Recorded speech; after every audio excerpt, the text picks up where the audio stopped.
ॐ तव कथामृतं तप्तजीवनं कविभिरीरितं कल्मषापहं श्रवणमङ्गलं श्रीमदाततं भुवि गृह्णन्ति ये भूरिदा जनाः।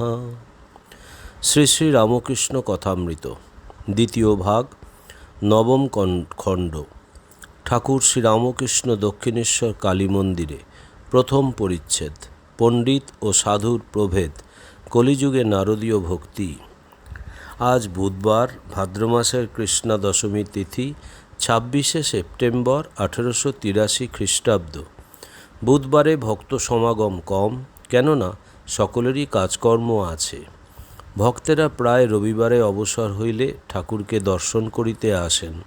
মাস্টার বেলা 1:30টার সময় ছুটি পাইয়াছেন, 3টার সময় দক্ষিণেশ্বরে কালী মন্দিরে ঠাকুরের কাছে আসিয়া উপস্থিত।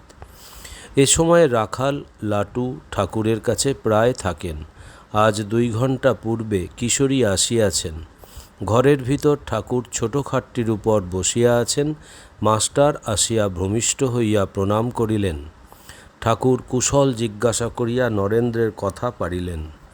শ্রীরামকৃষ্ণ মাস্টারের প্রতি: হ্যাঁ গা, নরেন্দ্রের সঙ্গে দেখা হয়েছিল? সহাস্যে: নরেন্দ্র বলেছে উনি এখনও কালীঘরে যান, যখন ঠিক হয়ে যাবে তখন আর কালীঘরে যাবেন না। এখানে মাঝে মাঝে আসে বলে বাড়ির লোকেরা বড় বেজার। সেদিন এখানে এসেছিল গাড়ি করে, সুরেন্দ্র গাড়ি ভাড়া দিছিল। তাই নরেন্দ্রের পিসি সুরেন্দ্রের বাড়ি গিয়ে ঝগড়া করতে গিয়েছিল। ঠাকুর নরেন্দ্রের কথা কহিতে কহিতে গাত্রোত্থান করিলেন। কথা কহিতে কহিতে উত্তর পূর্ব বারান্দায় গিয়া দাঁড়াইলেন। সেখানে হাজরা, কিশোরী, রাখালাদি ভক্তেরা আছেন। অপরাহ্ন হইয়াছে। শ্রীরামকৃষ্ণ: হ্যাঁ গা, তুমি আজ যে বড় এলে, স্কুল নাই? মাস্টার: আজ 1:30টার সময় ছুটি হয়েছিল। শ্রীরামকৃষ্ণ: কেন এত সকাল? মাস্টার: বিদ্যাসাগর স্কুল দেখতে এসেছিলেন। স্কুল বিদ্যাসাগরের, তাই তিনি এলে ছেলেদের আনন্দ করবার জন্য ছুটি দেওয়া হয়। শ্রীরামকৃষ্ণ: বিদ্যাসাগর সত্য কথা কয় না কেন? সত্য বচন পরস্ত্রী মাতৃসমান, এই সে হরি নামিলে তুলসী ঝুটো জবান। সত্যতে থাকলে তবে ভগবানকে পাওয়া যায়। বিদ্যাসাগর সেদিন বললে এখানে আসবে, কিন্তু এলো না। পণ্ডিত আর সাধু অনেক তফাৎ। শুধু পণ্ডিত যে তার কামিনী কাঞ্চনে মন আছে, সাধুর মন হরিপাদ পদ্মে। পণ্ডিত বলে এক আর করে এক। সাধুর কথা ছেড়ে দাও। যাদের হরিপাদ পদ্মে মন, তাদের কাজ কথা সব আলাদা। কাশীতে নানকপন্থী ছোকরা সাধু দেখেছিলাম, তার উমের তোমার মতো। আমায় বলতো প্রেমী সাধু। কাশীতে তাদের মঠ আছে। একদিন আমায় সেখানে নিমন্ত্রণ করে নিয়ে গেল। মহন্তকে দেখলুম যেন একটি গিন্নি। তাকে জিজ্ঞাসা করলুম উপায় কি? সে বললে কলিযুগে নারদীয় ভক্তি। পাঠ করছিল। পাঠ শেষ হলে বলতে লাগলো জলে বিষ্ণু, স্থলে বিষ্ণু, বিষ্ণু পর্বত মস্তকে, সর্বম বিষ্ণুময়ং জগৎ। সব শেষে বললে শান্তি শান্তি প্রশান্তি। একদিন গীতা পাঠ করলে, তা এমনই আট বিষয়ী লোকের দিকে চেয়ে পড়বে না, আমার দিকে চেয়ে পড়লে। সেজবাবু ছিল, সেজবাবুর দিকে পেছন ফিরে পড়তে লাগলো। সেই নানকপন্থী সাধুটি বলেছিল উপায় নারদীয় ভক্তি। মাস্টার: ও সাধুরা কি বেদান্তবাদী নয়? শ্রীরামকৃষ্ণ: হ্যাঁ, ওরা বেদান্তবাদী, কিন্তু ভক্তিমার্গও মানে। কি জানো, এখন কলিযুগে বেদমত চলে না। একজন বলেছিল গায়ত্রীর পুরস্চরণ করব। আমি বললুম কেন, কলিতে তন্ত্রোক্ত মত, তন্ত্রমতে কি পুরস্চরণ হয় না? বৈদিক কর্ম বড় কঠিন, তাতে আবার দাসত্ব। এমনি আছে যে 12 বছর না কত ওই রকম দাসত্ব করলে তাই হয়ে যায়। যাদের অতদিন দাসত্ব করলে তাদের সত্তা হয়ে যায়। তাদের রজ তম গুণ, জীব হিংসা, বিলাস এইসব এসে পড়ে তাদের সেবা করতে করতে। শুধু দাসত্ব নয়, আবার পেনশন খায়। একটি বেদান্তবাদী সাধু এসেছিল। মেঘ দেখে নাচত, ঝড় বৃষ্টিতে খুব আনন্দ। ধ্যানের সময় কেউ কাছে গেলে বড় চটে যেত। আমি একদিন গেছিলুম, যাওয়াতে ভারী বিরক্ত। সর্বদাই বিচার করত, ব্রহ্ম সত্য, জগৎ মিথ্যা। মায়াতে নানা রূপ দেখাচ্ছে, তাই ঝাড়ের কলম লয়ে বেড়াত। ঝাড়ের কলম দিয়ে দেখলে নানা রং দেখা যায়, বস্তুত কোনো রং নাই। তেমনি বস্তুত ব্রহ্ম বই আর কিছু নাই, কিন্তু মায়াতে, অহংকারেতে নানা বস্তু দেখাচ্ছে। পাছে মায়া হয়, আসক্তি হয়, তাই কোনো জিনিস একবার বই আর দেখবে না। স্নানের সময় পাখি উঠছে দেখে বিচার করত। দুজনে বাজ্যে যেতুম, মুসলমানের পুকুর শুনে আর জল নিলে না। হলধারী আবার ব্যাকরণ জিজ্ঞাসা করলে, ব্যাকরণ জানে। ব্যঞ্জনবর্ণের কথা হলো, 3 দিন এখানে ছিল। একদিন পোস্তার ধারে সানাইয়ের শব্দ শুনে বললে, যার ব্রহ্মদর্শন হয় তার ওই শব্দ শুনে সমাধি হয়। দ্বিতীয় পরিচ্ছেদ। দক্ষিণেশ্বরে গুরু শ্রীরামকৃষ্ণ পরমহংস অবস্থা প্রদর্শন। ঠাকুর শ্রীরামকৃষ্ণ সাধুদিগের কথা কহিতে কহিতে পরমহংসের অবস্থা দেখাইতে লাগিলেন। সেই বালকের ন্যায় চলন, মুখে এক একবার হাসি যেন ফাটিয়া পড়িতেছে। কোমরে কাপড় নাই, দিগম্বর, চক্ষু আনন্দে ভাসিতেছে। ঠাকুর ছোটোখাটটিতে আবার বসিলেন। আবার সেই মনোমুগ্ধকারী কথা। শ্রীরামকৃষ্ণ মনির প্রতি, ন্যাংটার কাছে বেদান্ত শুনেছিলাম, ব্রহ্ম সত্য, জগৎ মিথ্যা। বাজিকর এসে কত বাজি করে, আমের চারা আম পর্যন্ত হলো, কিন্তু এসব বাজিকরই সত্য। মনি, জীবনটা যেন একটা লম্বা ঘুম। এইটি বোঝা যাচ্ছে, সব ঠিক দেখছি না। যে মনে আকাশ বুঝতে পারি না, সেই মন নিয়েই তো জগৎ দেখছি। অতএব কেমন করে ঠিক দেখা হবে? ঠাকুর, আর এক রকম আছে। আকাশকে আমরা ঠিক দেখছি না, বোধ হয় যেন মাটিতে লোটাচ্ছে। তেমনি কেমন করে মানুষ ঠিক দেখবে? ভিতরে বিকার। ঠাকুর মধুর কণ্ঠে গাইতেছেন, বিকার ও তাহার ধন্বন্তরী। একই বিকার শঙ্করী, কৃপাচরণতরী পেলে ধন্বন্তরী।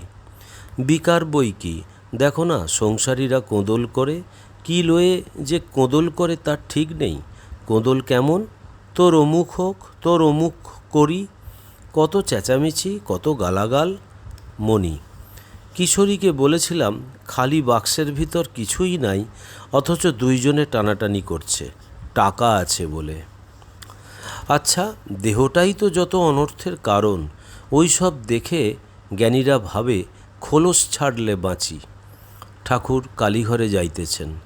ঠাকুর, কেন? এই সংসার ধোঁকার টাটি, আবার মজার কুটিও বলেছে। দেহ থাকলেই বা সংসার মজার কুটি তো হতে পারে। মনি, নিরবচ্ছিন্ন আনন্দ কোথায়? ঠাকুর, হ্যাঁ তা বটে। ঠাকুর কালীঘরের সম্মুখে আসিয়াছেন, মাকে ভূমিষ্ঠ হইয়া প্রণাম করিলেন। মনিও প্রণাম করিলেন। ঠাকুর কালীঘরের সম্মুখে নিচের চাতালের উপর নিরাসনে মা কালীকে সম্মুখে করিয়া বসিয়াছেন। পরনে কেবল লাল পেরে কাপড়খানি, তার খানিকটা পিঠে ও কাঁধে। পশ্চাৎদেশে নাটমন্দিরের একটি স্তম্ভ, কাছে মণি বসিয়া আছেন। মণি, তাই যদি হলো, তাহলে দেহধারণের কি দরকার? এ তো দেখছি কতকগুলো কর্মভোগ করবার জন্য দেহ। কি করছে কে জানে। মাঝে আমরা মারা যাই। ঠাকুর, ছোলা 20 ঠাকুরে পড়লেও ছোলাগাছি হয়। মণি, তা হলেও অষ্টবন্ধন তো আছে। ঠাকুর, অষ্টবন্ধন নয়, অষ্টপাশ। তা থাকলেই বা, তার কৃপা হলে এক মুহূর্তে অষ্টপাশ চলে যেতে পারে। কীরকম জানো? যেমন 1000 বৎসরের অন্ধকার ঘর, আলো লয়ে এলে এক্ষণে অন্ধকার পালিয়ে যায়। একটু একটু করে যায় না, ভেলকিবাজি করে, দেখেছ? অনেক গেরো দেয়া দড়ি, এক ধার একটা জায়গায় বাঁধে, আর এক ধার নিজের হাতে ধরে দড়িটাকে দুই একবার নাড়া দেয়, নাড়াও দেওয়া আর সব গেরো খুলেও যাওয়া। কিন্তু অন্য লোকে সেই গেরো প্রাণপণ চেষ্টা করেও খুলতে পারে না। গুরুর কৃপা বলে সব গেরো এক মুহূর্তে খুলে যায়। আচ্ছা, কেশব সেন এত বদলালো কেন বলো দেখি? এখানে কিন্তু খুব আসতো, এখান থেকে নমস্কার করতে শিখলে। একদিন বললুম, সাধুদের ওরকম করে নমস্কার করতে নাই। একদিন ঈশানের সঙ্গে কলকাতায় গাড়ি করে যাচ্ছিলুম, সে কেশব সেনের সব কথা শুনলে। হরিশ বেশ বলে, এখান থেকে সব চেক পাস করে নিতে হবে, তবে ব্যাংকে টাকা পাওয়া যাবে। ঠাকুরের হাস্য। মণি অবাক হইয়া এই সকল কথা শুনিতেছেন। বুঝিলেন, গুরুরূপে সচ্চিদানন্দ চেক পাস করেন। ঠাকুর, বিচার করো না, তাকে জানতে কে পারবে? ন্যাংটা বলতো, শুনে রেখেছি, তারই এক অংশে এই ব্রহ্মাণ্ড। হাজরার বড় বিচার বুদ্ধি, সে হিসেব করে, এতখানিতে জগৎ হলো, এতখানি বাকি রইল। তার হিসাব শুনে আমার মাথা টনটন করে। আমি জানি আমি কিছুই জানি না। কখনো তাকে ভাবি ভালো, আবার কখনো ভাবি মন্দ। তার আমি কি বুঝব? মণি, আজ্ঞা হাঁ, তাকে কি বোঝা যায়? যার যেমন বুদ্ধি সেইটুকু নিয়ে মনে করে আমি সবটা বুঝে ফেলেছি। আপনি যেমন বলেন, একটা পিঁপড়ে চিনির পাহাড়ের কাছে গিয়েছিল, আর এক দানায় পেট ভরল বলে মনে করে এইবারে সব পাহাড়টা বাসায় নিয়ে যাব। ঠাকুর, তাকে কে জানবে? আমি জানবার চেষ্টাও করি না। আমি কেবল মা বলে ডাকি, মা যা করেন। তার ইচ্ছা হয় জানাবেন, না ইচ্ছা হয় নাই বা জানাবেন। আমার বিড়াল ছাড় স্বভাব। বিড়াল ছা কেবল মিউ মিউ করে ডাকে, তারপর মা যেখানে রাখে, কখনো হেঁচেলে রাখছে, কখনো বাবুদের বিছানায়। ছোট ছেলে মাকে চায়। মার কত ঐশ্বর্য সে জানে না, জানতেও চায় না। সে জানে আমার মা আছে, আমার ভাবনা কি। চাকরানির ছেলেও জানে আমার মা আছে। বাবুর ছেলের সঙ্গে যদি ঝগড়া হয়, তা বলে আমি মাকে বলে দেব, আমার মা আছে। আমারও সন্তান ভাব। হঠাৎ ঠাকুর শ্রীরামকৃষ্ণ আপনাকে দেখাইয়া নিজের বুকে হাত দিয়া মণিকে বলিতেছেন, আচ্ছা, এতে কিছু আছে, তুমি কি বলো? তিনি অবাক হইয়া ঠাকুরকে দেখিতেছেন, বুঝি ভাবিতেছেন, ঠাকুরের হৃদয়ের মধ্যে কি সাক্ষাৎ মা আছেন? মা কি দেহ ধারণ করে এসেছেন জীবের মঙ্গলের জন্য? ওম নিরঞ্জনম নিত্যম অনন্তরূপম ভক্তানুকম্পাধীত বিগ্রহং বৈ ঈশাবতারম পরমেশমিড্ডম তং রামকৃষ্ণম শিরসা নমামহম। শ্রীরামকৃষ্ণ অর্পণমস্তু।